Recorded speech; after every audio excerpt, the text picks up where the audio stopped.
ay ito. Magluto tayo Adidas or paa ng manok with mais na mura lang. Lagyan natin ng baswan pati.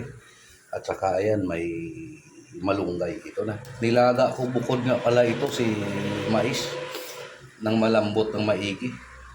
Kasi kung isabay natin yung paa ng manok, madudurog ka agad si manok. Si Adidas, ngayon, ito naman si Adidas, inadubo ko muna. Ayan, sa sweetie at saka tanlat. Ayan, may mga pampalasa na yan. Magic sarap, ganun pa din. Magic sarap, kaunting suka, kaunting tuyo, at saka paminta. Siyempre, asin, kaunting suka. Ayan, hintayin na lang natin na medyo maadobo siya. Ilipat na natin ngayon dito sa nilaga natin na ginayat na mais. Antayin lang natin na medyo mag-sticky kasi medyo matagal ito yung mais lalagain na kaya pinagbukod ko sila luto. Ayan na, luto ng inadobo natin na manok. Tingnan natin yung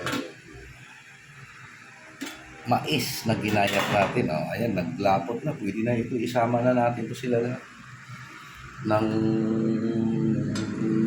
lumapot, lalasahan na lang natin. Dagdag tayo siguro ng kaunting patis dito.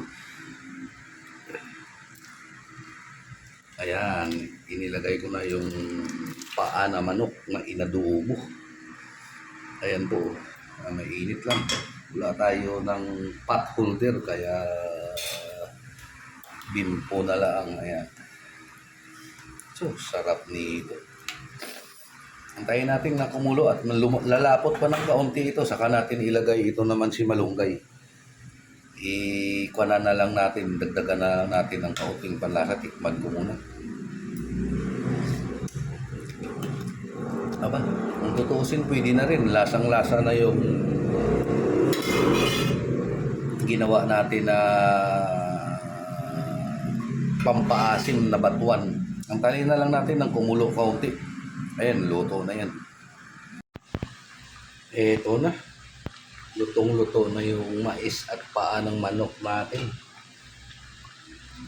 Amoy na natin yung asim ng batuan at saka aroma ng tanlad. Ngayon, ilagay na natin ito si dahon ng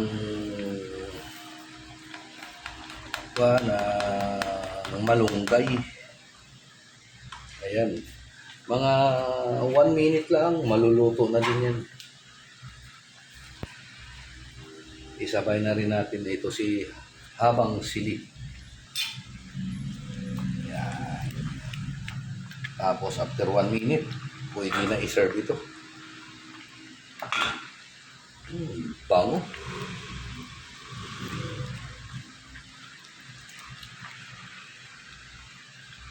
Ayan na, oh. So, naluluto na kung tutuusin. Ready to serve na ito. Thank you for watching.